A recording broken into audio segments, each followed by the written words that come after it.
I was reading in the newspaper today how Apple has now become the richest corporation in corporate history, sitting on cash assets of over $200 billion.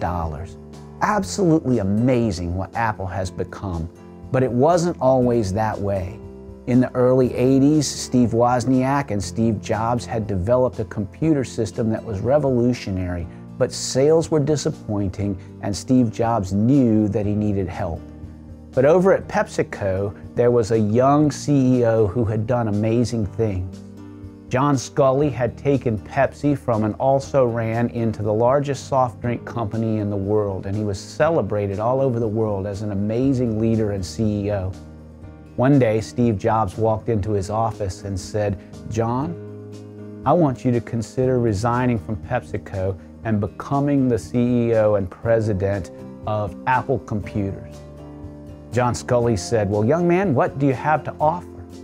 And Steve said, "Well, a great product, but not much else. We can't pay you what Pepsi pays you. We don't have the facilities that Pepsi pays." And at that, John Sculley said, "Young man, I'm a busy man. Stop wasting my time. Get out of my office." History tells us that Steve Jobs turned to go. And just before he left, he turned back around, looked at John Sculley and said, "I'll leave, Mr. Sculley, but I have one question for you before I go. Do you want to spend the rest of your life peddling sugar water, or would you like an opportunity to change the world?" Well, the rest is history. It was just a short time later when John Sculley decided to move from success to significance and left PepsiCo to become the president and CEO of Apple Computers. It's amazing what the proper call will do in a person's life. I was thinking about another such circumstance. When I lived in Hawaii, I was really good friends with a man named Elwin Ahu. Elwin had started his work and life as a judge and was currently tapped to be the next candidate for a Supreme Court position in the state of Hawaii.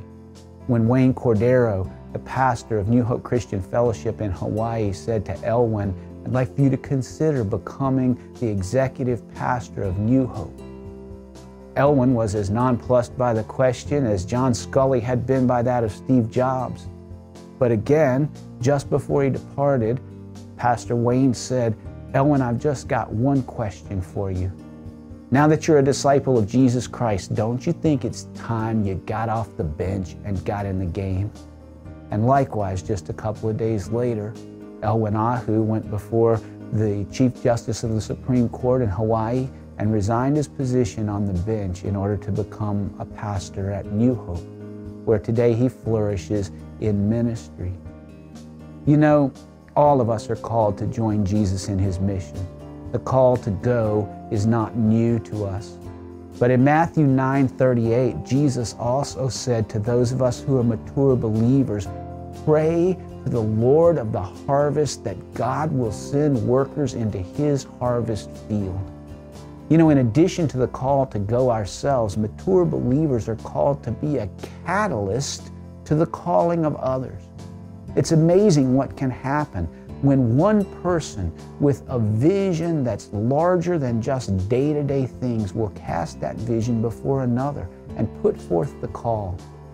I'm glad John Sculley had a good career with Apple. I'm glad Elwin Ahu is persevering in the ministry in Hawaii.